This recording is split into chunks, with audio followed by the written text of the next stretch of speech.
Okay, thank you very much, everybody. Please have a seat. Now we're going to run a very speedy 10-minute session. If you have to be somewhere and out of the door at 10:30, I understand. I'm not going to be offended. We're not going to be offended. But we're just going to get into it. Right, super quickly. We'll welcome for the first time Lesley Gregory from Memery Crystal. You need a knockout law firm. Go and speak to Memery Crystal for sure. But you've been a great supporter and partner of ours, so thank you. Welcome to the stage, Lesley Gregory. Round of applause. And of course, Joanna, you know already, and Sam Smith, you know already. Let's get into it. A very brief reflection from each of you, please, on the stories and the themes you've heard so far. Where would you start, Joanna? Just stepping back, you've been taking this in, some reflection. I think it's been a really interesting morning, actually. And for me, actually, it's great because all of the entrepreneurs who've spoken, including Sam, are our alumni. So I sort of know them and know their stories a bit. But it's interesting. You always learn something new, and I think that's one of the things that why a morning like this is so important. Is for the founders in the room and the people who are getting started and the people who are looking to scale up. It's always making sure that you take that one thing away. Right. Because there will always be something new. Yeah. Even when you hear somebody speak and you've heard them speak before and you've heard their story before, there will always be something new and different to learn that you can apply to your own circumstances. And that is our biggest hope, right? So Lesley, I see you scribbling in the front row. A thought that provoked you this morning, something that you thought, right, let's grab that. Well, I suppose one thing that I think from all the speakers was their passion and self-belief, and I think continuing having that passion and self-belief. I know as a lawyer I should say, make sure you get advice on the contract. Check that French contract. Yeah. Obviously that's the key thing. But no, I think for me, I was the CEO and now chairman of the law firm, so a lot of these things are also in my business. It's about being passionate and having the self-confidence to follow through on some things when, a lot around you might be saying, no, don't go in that direction or go in that direction. But, Debbie particularly said, this is what I am. And, I've also been in rooms full of men in the city, as Sam has, and we have to say, we have to be heard and have self-confidence. So self-confidence and self-belief, and learn from fantastic speakers like this, get mentors, get out there and talk to as many people as you can. Can I on that, Lizzie? Sam, can I get out on some thin ice here and say, in situations where you have found yourself as the only woman in a room of men, to what extent have there been situations where you flipped that and said, I am now at a great advantage? I'm just not sure I've ever really noticed it. I mean, my first job was at KPMG as a 21-year-old newly qualified accountant. Yeah. I was the only woman in that intake. So I've just never noticed it. And do you think that's unusual? Potentially. That's why I'm still the only one running a broker in London that's female. But I've always just thought I have to sometimes prove that I'm better than the others at some point. I've done that for probably my first 15 years of the career. But now we do use it a bit to our advantage, because when you're the only one, PR is easier. I think Debbie talked about it. It's people want to talk about why you're different, why you're doing something. And back to the culture piece, I mean, when we did the buyout just over 11 years ago, everyone was I was almost trying to emulate them until I got to the point thinking, our difference is we're female run, therefore we're doing it differently. And that's a massive advantage because I am different, and that's attracting a different type of person. And we started off less than 10% female, which is very normal in finance. We're now 40% female, just because of that difference in attitude, because it's run by a woman. Right.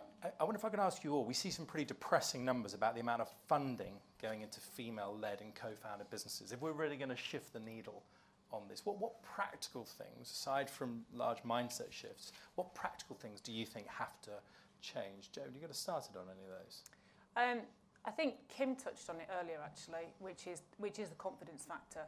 I think when I look at a lot of female entrepreneurs, many of them are more cautious than the men that we see coming through the programme and that we meet. They think much more about the risks and the downsides. And I think Kim's analogy of, would you build your house room by room is a great example. I think sometimes women just have the confidence to take the step a bit further and maybe grow a bit faster. And then on a practical note, Sam, Lesley, how do you boost confidence? Is it coaching? Is it experiential? It's an easy thing for us to agree and say. How I did you think change? one of the things is, particularly with some of the work I've been doing with young entrepreneurs, it's helping use your network to introduce to them, to get mentoring, to get other CEOs to speak to them.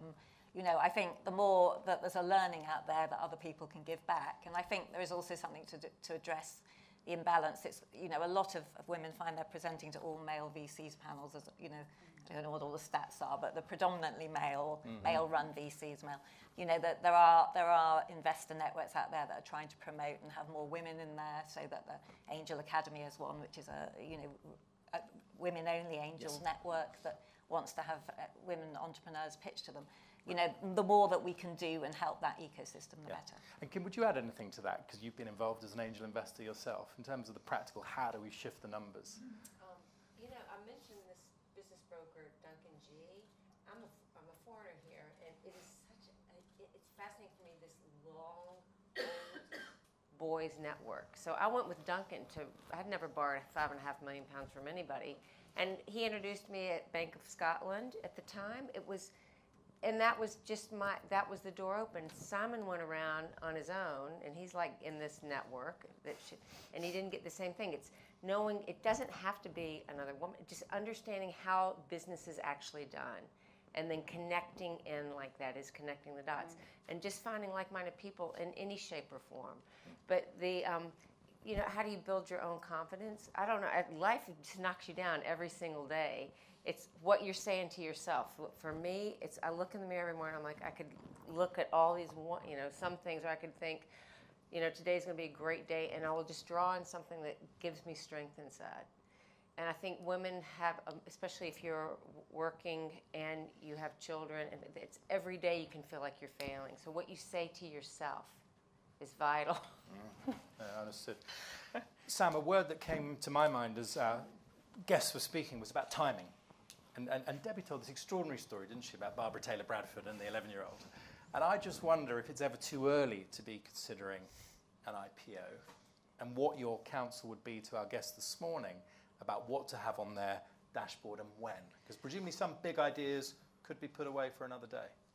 I don't think it's ever too early, because I think you have to have a goal, and if you know what you need to do to get there, it's very helpful. So with an IPO in particular, or it could be an exit or any sort of M&A transaction, knowing the different steps that you need to hit along the way, and whether you're going to do anything to make that process more difficult or easier, and how you sort of get yourself personally ready for it and speak to people. That's very helpful to do that well in advance. Yeah, and sometimes doing things inadvertently, which could prejudice your chances further down the line, I guess. Yeah.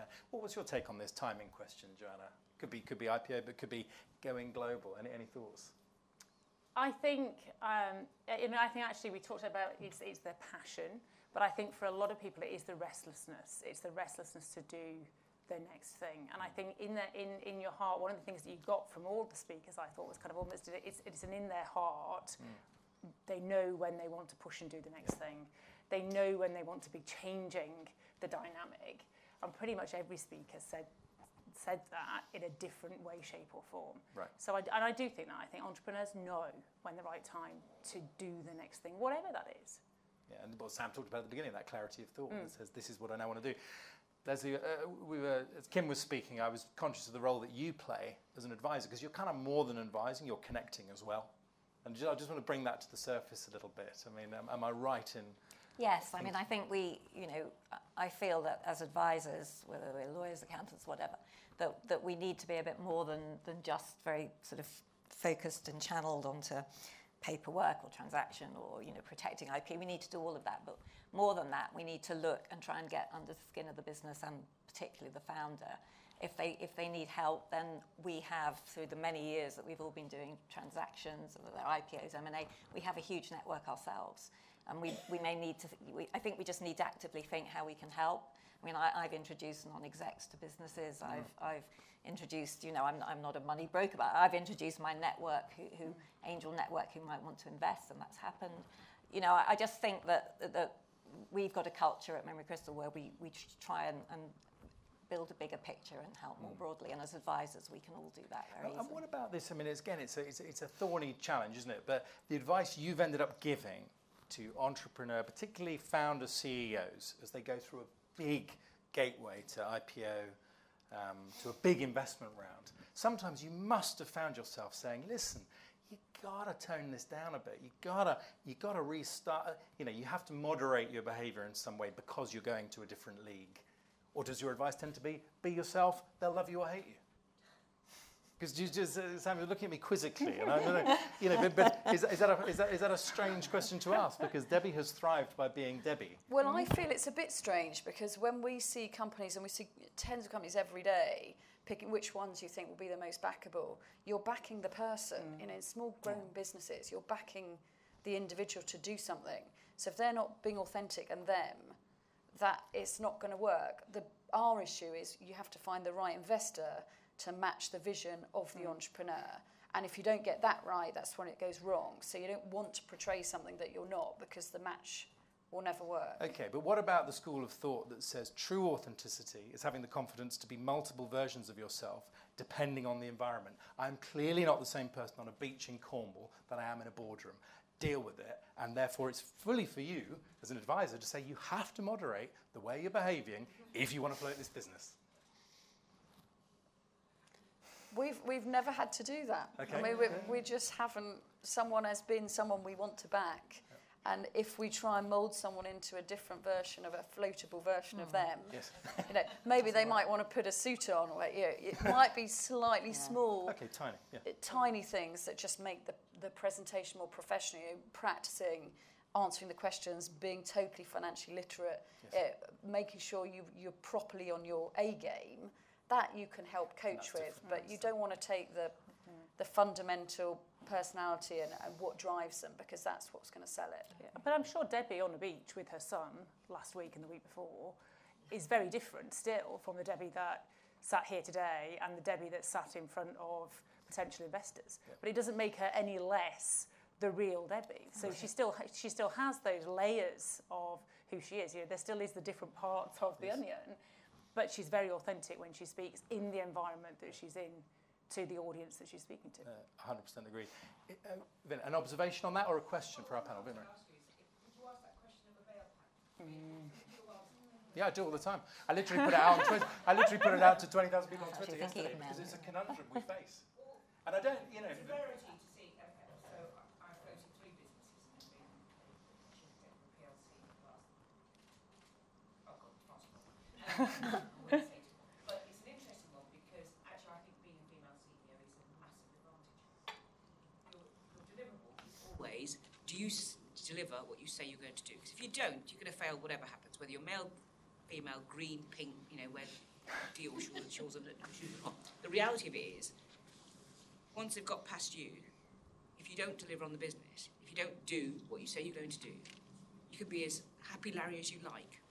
The city is not going to like you, or your private equity backer is not going to like you. They don't care what you look like. They care on whether, to a reason, they care about whether you deliver on what you projected you were going to do. Yeah. And in terms of the number one thing that you've learned about whether or not you're on track, something that you have the closest eye on of all, it's got to be beyond the bottom line, I guess, but what are you most looking at? I love to grow. I mean, Sam knows this because I get really I get very jittery. I'm always looking at where I'm going to be next. And you know, our last business was 250 million revenues from nothing in 6.5 years, and 2,500 people. So that was the third one. But the reality of it is that even now I'm sitting there thinking, shit, we never should have sold it, because guess what it could be now. You know? Sam does pretty much. In fact, we do some very similar things. You know, we go both ways. We know we need to do something. What is it we're going to change? What's going to happen? What's the dynamic? How do we make it happen? And there is a nervous energy. There's something that just says, I don't want to be here. I want to be there.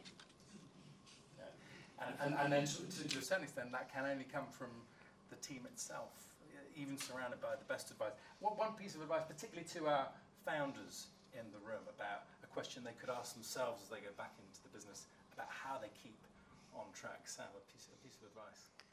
I think always my piece of advice, and I have to listen to it to myself and say it again and again, is just trust your own gut and your own feeling, because lots of people can come up with other things. And that culture piece back to Kim, if people don't fit with your culture and your vision, they probably just don't fit. Got it, right. Jo, a piece of advice. You have recognised and awarded literally thousands of entrepreneurs. A piece of advice. For me, I think really find your tribe, make time to network. I see lots of female entrepreneurs. I hear lots of, I don't have time to go to that. I think lots of the women in the room have lots of competing things for their time. And just like women in corporates, don't prioritise the networking. And I think that has a massive impact on some of the things we're talking about. Because the guys do. And the guys have a mate in the pub that they can talk to who's founded a business, who they can say, I'm thinking of doing this. And they'll say, no, don't do that, raise more money. Or don't go to them, they're better. Right. They're much better at finding their tribes and having their networks. And I think women need to think harder when they're kind of going, it's the end of the day, I need to get home. It might be bedtime, it might be something else. But think about what might I get from that networking session. It might be the difference between you finding an investor, finding a mentor, finding a lifelong friend, or just someone who you can share today's problem with that might mean that next week runs so much better than you thought it would. Brilliant, excellent. Thank you, Joanna. Lesley, a final thought. Our theme is ambition. A final piece of advice to our... I would reiterate what Joanna said, but also I think I've seen many businesses, the really successful ones, where the founders and CEOs have realised where their skills are and actually what they're not good at. So I think also building the right senior management internal team, a strong FD around an inspirational founder, plus mentoring and advisors. Obviously, I have to say that. Right advisors. Final thought. Got it. Agreed. I wonder on reflection, Brenda, we're just going to our final 2 minutes. Brenda, would you add anything to that list? Because I was moved by your keynote earlier, a piece of advice to the room, because... Well, obviously, I would come back to my theme of culture. And, I really liked hearing, what Kim talked about how important it was just from the hiring to integrating businesses and things. And I think, no matter what you do, coming back to people is always going to be the most important thing in any business. Right, so on that, I commend to you a brilliant mentoring organisation called Women Ahead, which you've partnered with. Absolutely brilliant, face-to-face, cross-organisation, absolutely terrific. Love getting practical about that. But I'm going to say 3 things. Firstly, thank you so much to our panel. Thank you for those reflections. Thank you very much. And to all of our speakers, we just have a final round of applause for our fireside chats and also our brilliant keynotes as well. Thank you.